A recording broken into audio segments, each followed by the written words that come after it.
3 years ago, you made a lot of election promises. So do you think that Caledon residents, they have a concern that transferring 500 kilometers of land and infrastructure may cost taxpayers? We have to think of our business community as well, right? Because we want to keep them in business because they pay a higher tax. And right now, our families are experiencing a lot of challenges, a lot of financial pressure. So why would I increase? And we are doing politics at all the levels, federal or municipal, that we need stricter laws. Why that much of delay in the legislation? Jail not bail acts was rejected, and member of parliament says we are bringing it, it's coming, but families got affected. It's not going to the reserves and say, well, we're going to go build the Taj Mahal over here. Residents or Canadians or Ontarians, when they see this, their morale goes down when our law enforcement is involved into this. That your entire police force is corrupted. The companies who got fined, like $60,000 or previously companies got fined, are they still operating? And Caledon is also affected by this. We saw the residents, they did a town hall, they called the OPP, they called the mayors, and they want their safety. Because the figure says that by 2051, the Caledon will have more than 300,000 people. Illegal use of the land, yes, the trucking yards. And you also in last campaign when you became a mayor, that was the main concern of the residents. Are you satisfied with these results, or you are bringing some motion, some petition to the province? The personal side, I believe we're asking for 50,000, and then on the business side, 100,000. What are the main couple of issues which you think that residents are reporting to? That transition from the rural to the urban or the city side, is that a challenge? We are in town of Caledon. In 2020, elected as a regional councillor from Ward 5. And then in 2022, elected as the mayor of town of Caledon. 8th mayor of town of Caledon, none other than Mayor Annette Groves. Let's talk to her. Mayor, welcome to the show. Thank you so much for having me. Thank you. So how was the journey from regional councillor to the mayor? Well, I was elected 25 years ago as a councillor, and having dealt with a number of issues. Of course, the role of a mayor is very different. The role of the mayor is you're really the CEO of the corporation, so your responsibilities are much larger and very different from being a councillor. We're actually an employee of the corporation as opposed to a councillor not being an employee of the corporation. So it comes with bigger responsibilities, and I always say that as a mayor, we're dealing with things 35,000 feet off the ground. So how was the journey of last 3 years being a mayor? The journey has been a little challenging. Turbulent? It's not challenging. Challenging, not in a bad way. And when I say it's been challenging, of course, we experienced things here this term that this town has never experienced before. For example, the announcement of the dissolution of the region appeal, and then it's the walking back of the dissolution, and now the downloading of services such as roads and waste and water and wastewater, garbage collection, that sort of thing. And those are things we've never had to deal with in all the years that we've been the town of Caledon. So it's come with its challenges, and of course growth is also a challenge as well, because there's a lot of growth that's been slated here in the town, but we're working through them all. So you were the first minority visible female mayor of Caledon. Yes. So how was that? What was the residents' response after that? So actually, I was the first visible minority on the town of Caledon council ever. Since we became the town of Caledon in 1974, the town has never had a visible minority on its council. So I was the very first one to be elected as councillor back in October of 2000. And yes, and the first visible minority mayor in the town of Caledon. And I think that people, they know me. They don't look at me as a visible minority person. Okay. I think that the general public, they view me as just a person who is here to work for them. And as a counselor, I was always known as a constituency counselor. And I think that's how people perceive me. So are you easily accessible to the residents? Absolutely, absolutely. Anyone can knock your door? 100%. Okay. Yes. So 311. Every town, every city has a 311, which is get the complaints from the residents. The Brampton has different issues. Mississauga has different. What are the main couple of issues which you think that residents are reporting to?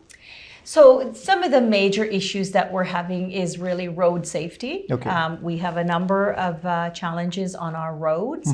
In fact, we declared, council last year declared a road safety emergency. Another big issue for us is illegal land use, illegal trucking, which is something we're dealing with. And really now, lately, we've had to deal with the extortion. The crime.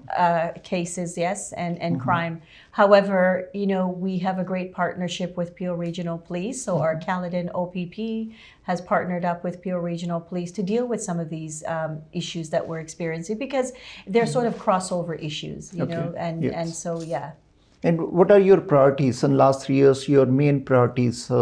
Road safety? Road safety is a huge priority for me. I've seen a number of fatalities on our roads.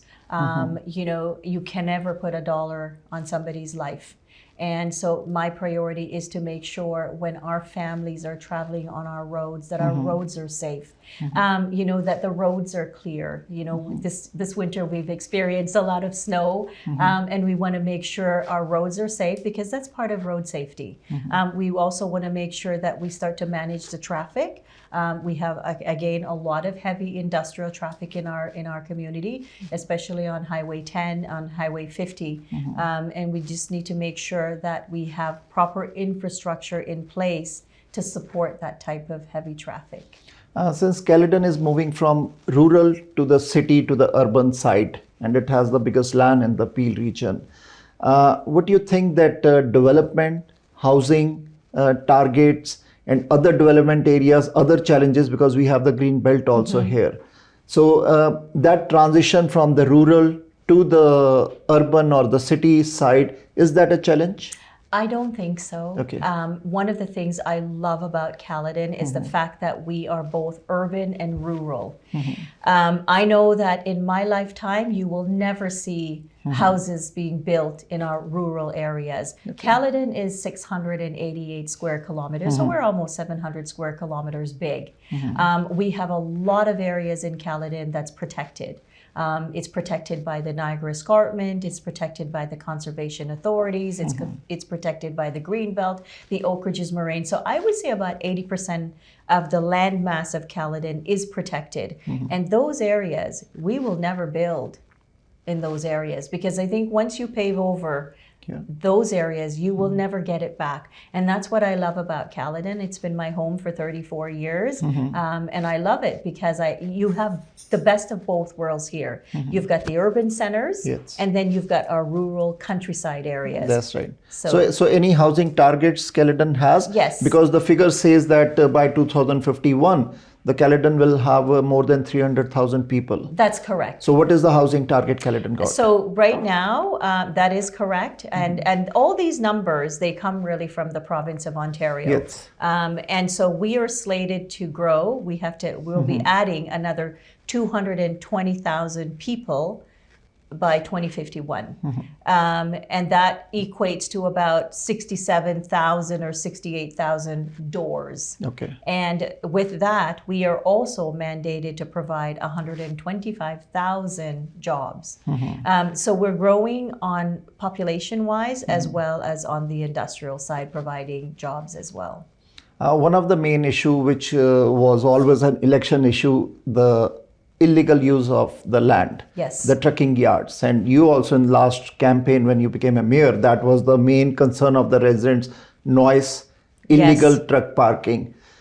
In last 3 years, you worked heavily on that. Town of Caledon worked on those things, and recently we saw $60,000 fine on one of the company. Are you satisfied with these results, or you are bringing some motion, some petition to the province? Reason is because the numbers are very high and fines rates are only 1.5 million since 2021. That's right. So it's a start. Am I satisfied? Not yet. Okay. We've done some prosecutions. So we've done about 32 prosecutions. And again, we've got 11 ongoing investigations. So we have these investigations ongoing. We've got some orders to comply. I think about 8 orders to comply. And then recently, as you mentioned, the fine of $60,000. Is that enough? It is not. And so I have been to the province and with the support of council and the support of the community as well, to make sure that legislation is in place to do a number of things. We made some requests to the province to be able to blockade and barricade some of these illegal operations, increase the fines so that the fines, you're not just a slap on the wrist and off you go. Because we got messages from the community, from the Caledon community, that fining $60,000 is good for the truck yards. They can pay $60,000 fine because parking the truck is the main issue. That's right. And so we've requested that the province increase the fines. How much you are expecting? You are asking so for that? on the personal side, I believe we're asking for 50,000, and then on the business side, 100,000. Is that enough? I don't think so. But one of the things that we're asking for is not just the fines, but being able to put those fines on title. Now, once you put the fines on title, then it affects their ability to get refinancing. Okay. And so, the fines might not be heavy.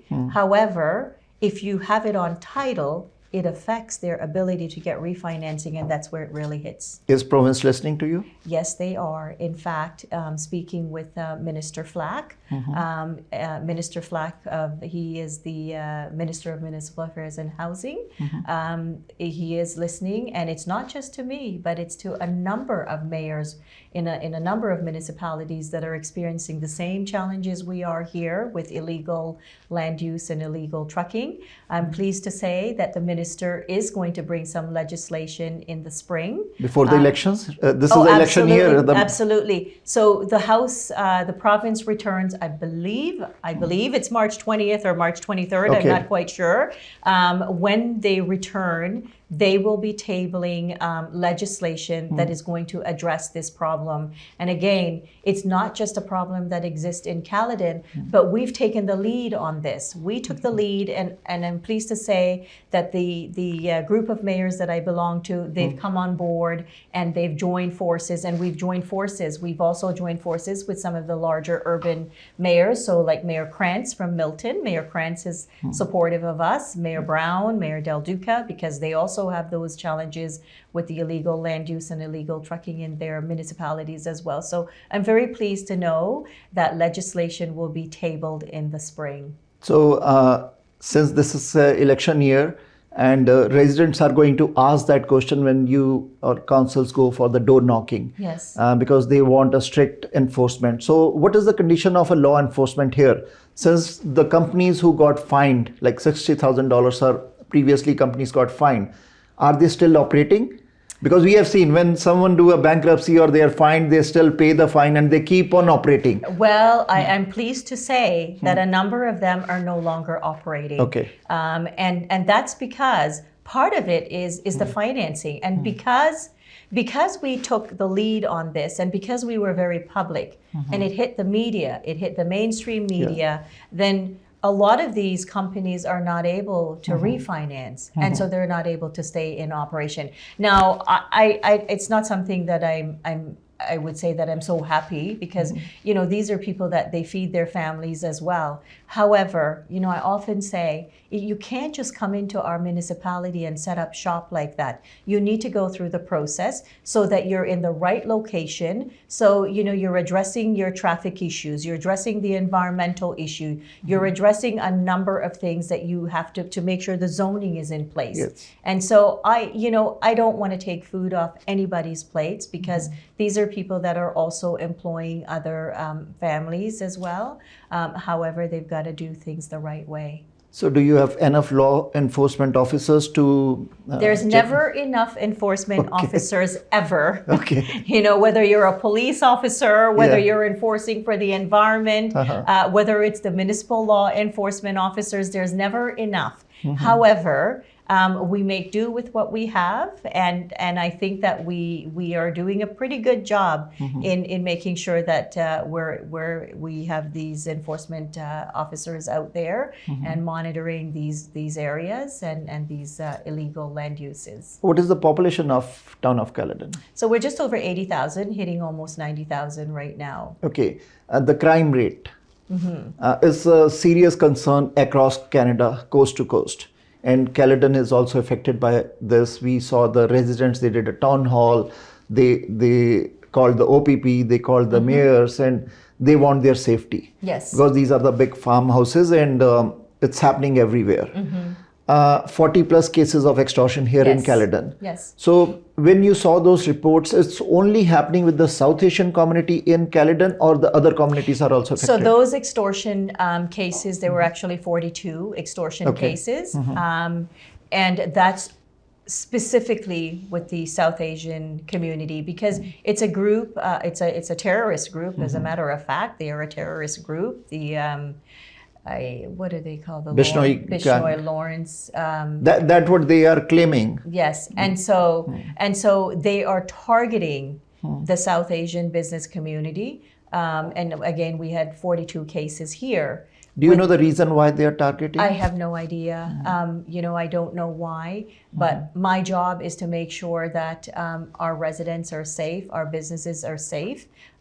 We've partnered up with Peel Regional Police. So Caledon OPP works very closely with Peel Regional Police, because some of these are also crossovers, you know, because some of these folks, they either live in somewhere in Peel, in Brampton or Mississauga, and they have their business here, or vice versa. So it's a partnership that we work with the Peel Regional Police. And Caledon OPP, and OPP in general, they have a good handle on this. Yeah. We've also petitioned the federal government and the provincial government, and this sort of crime really there's no partisan here. This is just, you know, all levels of government coming together to address this and to Do you find think a the solution. politics is happening on the crime issue? Because tackling crime, and this is happening since long time. Many people, families got affected. Many families moved out from here. They got targeted. Incidents happen, shootings, break-enters, and home invasions, violent home invasions. And we are doing politics at all the levels, federal or municipal, that we need a stricter laws. Why that much of delay in the legislation? Jail not bail acts was rejected, and member of parliament says we are bringing it, it's coming, but families got affected. Being a mayor, what you evaluate? I can't speak for the provincial or federal government, but what I can say is the summit that we had a couple of months ago, that was well attended. And that summit clearly emphasized to me that there's no partisan here. We had Minister Ananda Sangri at the summit, and we had Minister Michael Kersner there, who is the Solicitor General of Ontario. We had the RCMP there. We had myself, Brampton, Mississauga there. We had OPP, Peel Regional Police, and Canadian Border Security Agency. So we're all coming together, recognizing that, put the politics aside, there's no politics here, and that we need to come together and table legislation, whether that's the federal government or the provincial government, table that legislation so that, these folks who are committing these crimes, they're going to be staying in jail for a long time. But someone should be accountable for that. When And our they police are. officers' names comes out, and residents or Canadians or Ontarians, when they see this, their morale goes down when our law enforcement is involved into this. And I wouldn't cast a shadow on our law enforcement. In everything you do, and whether you're in politics or law enforcement or whatever profession you're in, there's always those few bad apples, but you can't allow those few bad apples to spoil the bunch. And I would say to the residents that a few bad apples does not mean that your entire police force is corrupted. They are not. you know, but you always have people making choices. You have politicians, you have some bad apples in politics as well. But, you know, it doesn't mean that we're all bad.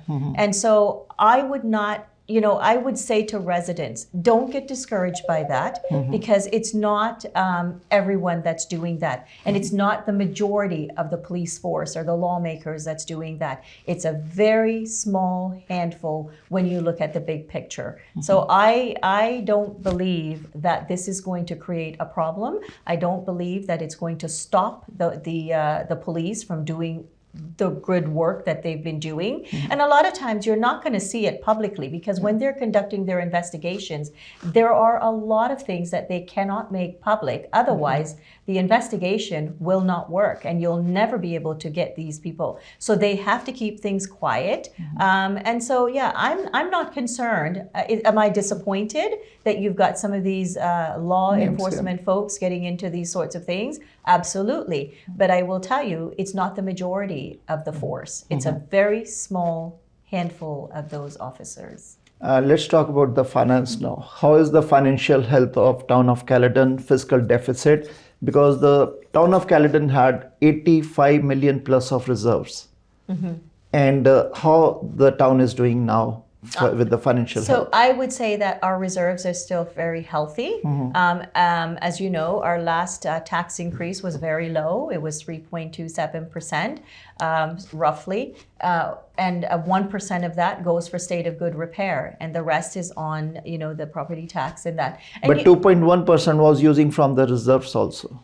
Yes, but reserves are there for that reason exactly. So in times, I always say this, you need to put reserves away for those rainy days. And right now, our families are experiencing a lot of challenges, a lot of financial pressure. So why would I increase your taxes in an exorbitant amount when I've got some reserves put aside to say, when families are having trouble putting food on their table, when families are having trouble paying their utility bills, paying their mortgages, paying their rents, that's the time to draw from your reserves to help offset the tax increase. So are residents, they are approving to get from the reserves? Well, not everybody is going to agree, but I haven't had a majority of people saying you shouldn't be taking from the reserves, because the reserves are there for that reason and that reason only. It's not going to the reserves and say, you know, well, we're going to go build the Taj Mahal over here. You know, no, the reserves is to make sure that for the rainy days, when the rainy days are here, when you have families that cannot put food on their tables for their, you know, for their children, that's when you start to pull some of that reserves. But in the meantime, we're replenishing those reserves as well, because we're looking for savings in other areas so that we can replenish those reserves. And when we take money and borrow that money, we have to also pay some of that back with interest. So you justify 3.2% tax increase for this year? That's right. Otherwise, the tax increase would have been much larger. And that's something that most residents would not be able to afford. And businesses, we have to think of our business community as well, right? Because we want to keep them in business because they pay a higher tax. So we want to support them as well. But again, I don't have a problem in drawing from the reserves when people are facing financial pressures. So not only Caledon, the Canadians are struggling now with Canadians the inflation? are struggling all over. I mean, I think globally, this is a problem. This is a problem globally. Globally, might not be every country, everybody is struggling, but in Canada, we have seen that inflation, high cost of living, and in last federal elections also, the inflation or affordability was the main issue. Absolutely. And then started the crime. Absolutely. And so, you know, and again, I can't speak for the federal government and what they do. Being a resident of Canada, being a resident of Ontario or the Caledon, do you think that Canadians are struggling big time? Absolutely. And I will tell you, I know that even at the Region of Peel, we've had delegations there where the food banks, we see that the food banks are being overutilized. And, you know, and what was really an eye-opener for me is that we had people that delegated,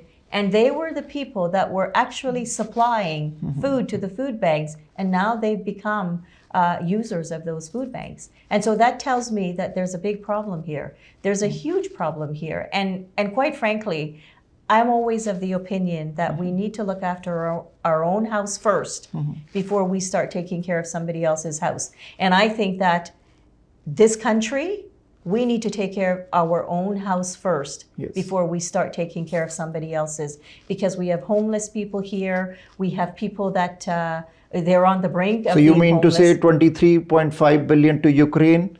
We sent that money there. Before that, I am saying that we need to look at our own house first. that Just would- when yes. you're in an airplane, and what does the flight attendant say? The flight attendant says to you, Have put your your seat mask. belt. No, but put that mask. If something happens, put the mask on yourself first before you put it on the person next to you, Yes. right? So take care of your own house first. Absolutely. If the money is available, help those other countries, but don't have your own people going without food, going without a home. Make sure that they're fed, they're clothed, and they have a home. That the exact statement we hear from the residents across the coast to coast, that serve your Canadians, Yes. help your Canadians Yes. first. If you have enough money, then you Absolutely. give to the other countries. Absolutely, because I think that every country, you are responsible for your own finance and for looking after your own residents and your own country. So 25 billion approximately to Ukraine, you don't justify that, you don't like that. I don't care where they send the money. But the challenge that I have is this. We have homeless people here. So why can't we say openly that I reject sending that money to the Ukraine? We can say that. I don't, I say, this is what I say, is keep the money here first. If you have excess money, and I don't care what country you send it to. Yes. I don't care what country we try to help, but you need to help the people here first. So in taking 25 billion and sending it to wherever, I don't care where you send it. I'm saying make sure you take care of the people here first. So with Because- that 25 billion, could we had serve Canadians better, Absolutely. healthcare, the crime issues, Absolutely. Okay. Absolutely. $25 billion is a lot of money. And when I see people struggling, when I see families going without food, when I see, crime is on the uptake. Healthcare. We're having a situation with healthcare. And when I Emergency. see that, I'm saying to myself, why are you taking our money? And Taxpayers' that's our money. hard-earned money, Yes. because we're all taxpayers here, Yes. and sending it elsewhere. And again, I'm not going to specifically say one country, but you don't send it to other countries before taking care of your own first. Okay. Caledon is doing a lot of events also. Yes. And Diwali drone show. Yes. That is a talk of the town, talk of the Peel region, that Yes. Caledon is hosting a drone Diwali show, which is unique in itself. How that idea came and what is the response? The response has been overwhelming, and the idea came because we, as you know, we took the lead as well in putting a ban on fireworks, because we've had a number of complaints over the years, and so we decided that we need to now figure out a way around this and to think outside of the box. And having the drone show with all the lights for Diwali, I thought was just very creative. I'm not going to take the credit for that. All that credit goes to our staff. And we have some great people here on staff that they think outside the box, and they have done some great things for the community. And so all the credit really goes to our staff. 3 years ago, you made a lot of election promises. So do you think that you tick box those works which you have done, or still some are pending? Because since this will be election year, and you think that these works may take time, and that will be in the next term when you get. Yeah, and I think most of those commitments, I would call them commitments that I made to the community. I think that we're working towards those commitments. And What yes, were those couple of top commitments you made to the yes, residents? and those commitments, I think that we've satisfied and we're fulfilling. And one of the things that I said about growth, and growth is one of those that I said, growth is something that we're going to manage. We're not going to have growth getting out of control here. Are we mandated to grow? Absolutely. Do we have to take the growth? Absolutely. This council has committed to the growth, and previous council as well. But we just need to manage it. And that's one of the commitments I made about development, is that we need to manage development. We need to be in the driver's seat. We can't have development driving us. We have to be the driver in the driver's seat, driving development. And when I say that, it's making sure that growth happens responsibly, so that the infrastructure is in place, and not just your water and wastewater, but you need a proper road network in place as well. You need to consider, whether it's your fire and emergency services, to make sure that they grow as we grow. We're growing that as well. Our police force, our considering healthcare, all social services, all the soft services we need to grow as well. So when I look at growth, I say it's not just focusing on, the hard infrastructure, which is your pipes in the ground and that,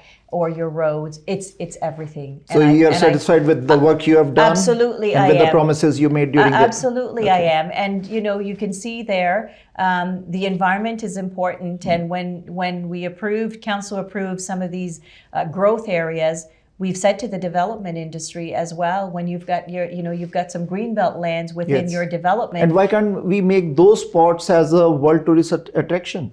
And that's exactly what we're doing. Okay. So we've said to the developers, you've got some green belt lands within your development. We would like you to convey them to the town. Okay. So we now own almost 400 acres of green belt lands that the developers have conveyed to us. And those lands, we will use them for parks, we will use them for recreation, passive recreation, and whatever else we need. So 400 acres, is better in the ownership of the town, as opposed to the ownership of the developers.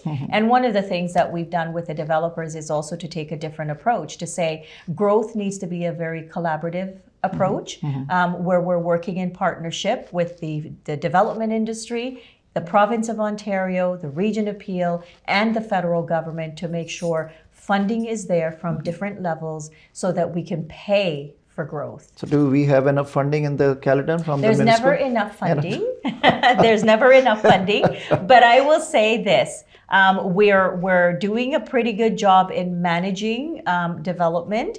So far, it hasn't cost us. And the goal is to make sure it doesn't cost us. The goal is to make sure that we do it responsibly. Downloading regional services. Caledon residents, they have a concern that transferring 500 kilometers of land and infrastructure may cost taxpayers.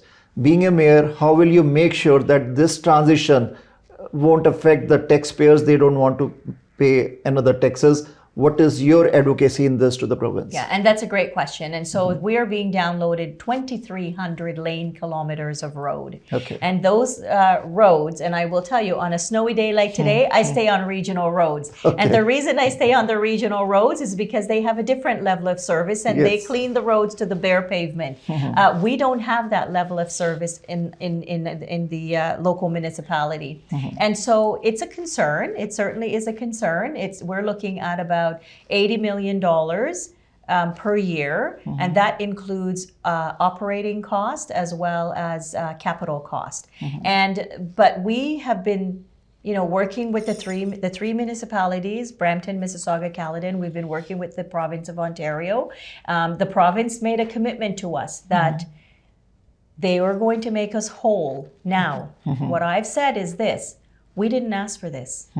You wanted to do this. Yeah. So we are going to hold the province to their commitment to make us whole. So this way, the taxpayers are not going to have that burden of paying that $80 million per year, which sort of transfers to somewhere between 70 to 73% tax increase. That is not going to happen. I am confident that that is not going to happen. The conversations with the province has been very productive, that they will never do that to Caledon. They will never do that to any taxpayer in Ontario, that you're going to have to bear the cost of 73% The province will never do that. And what is their response, province? Are they? They will never do that. They will never do They that. will never do that. They understand that that is completely not feasible for people. It's not realistic, and they will not do that. They are going to figure out, and that's what we're doing right now, is having those conversations with the province so that, you know, to give them the time that they need, where they're collecting information from all 3 municipalities. They've appointed a provincial land facilitator, and she's been great. And we've given her all of our information, and they are going to figure out how they're going to do this to make sure that this cost is not on the burden or the backs of the taxpayers. Okay, final question. Airport Road is one of the main road which connects Pearson Airport to the Wasaga Beach. It goes all the way.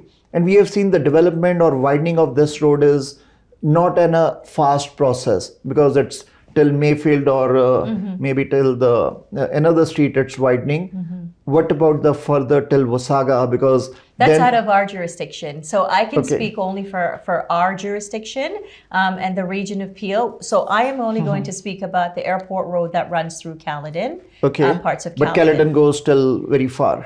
Not to Wasaga. No, not till Wasaga, we but end still. at Highway 9. Yes, so, still Highway 9 is yes. not widened enough.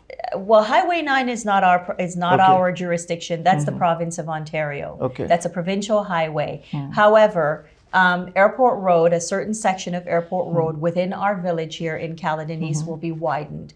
We're working with the region of Peel to do that, to get that widening done. Any target? Well, I think they're looking to start shortly, and to have that completed maybe in the next 2 or 3 years, because it does take time. But a lot of the work has been done. The environmental assessment has been done, so it's been in progress for a while now. It's budgeted for. And so I'm happy to see that section of Airport Road will be widened. As I said, I can't speak for, you know, what's in Brampton or what's in Wasaga or what's in other municipalities. That's entirely up to those municipalities to work with their region or regional government or whoever they need to work with to widen that.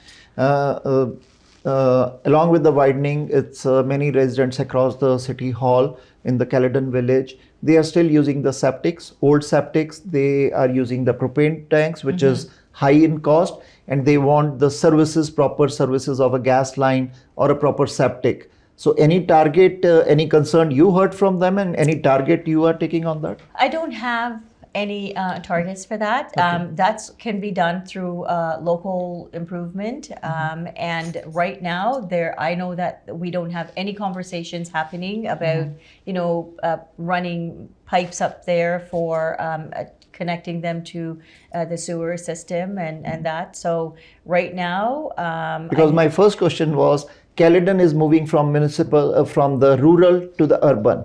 And these are the main facilities, and we have City Hall here. Across City Hall, we see the people are using propane, which is very high cost for them. But in certain areas, you have gas. You have Enbridge gas is here, and you also have the services for water and wastewater.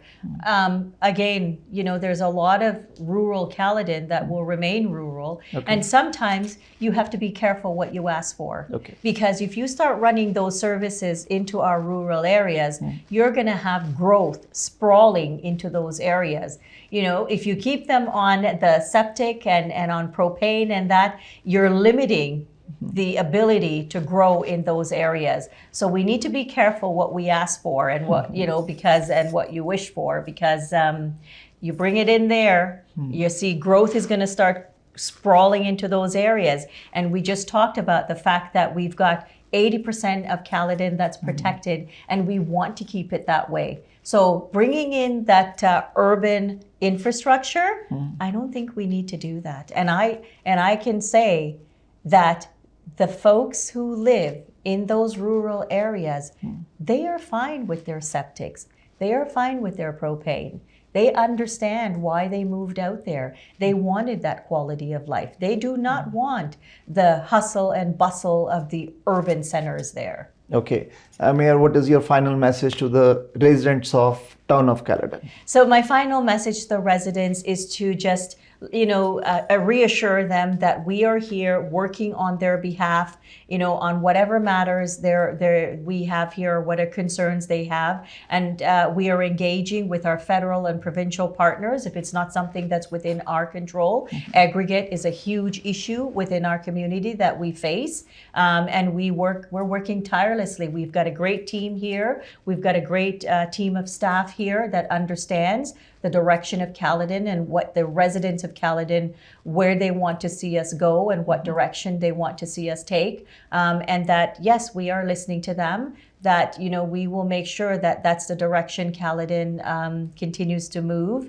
And that, the quality of life that people have come to love here for so many years, that we are going to make sure that quality of life still exists here. Thank you very much, and we wish you all the best for the success for coming years. Thank you so much. Thank you for having me. Thank you. Yes.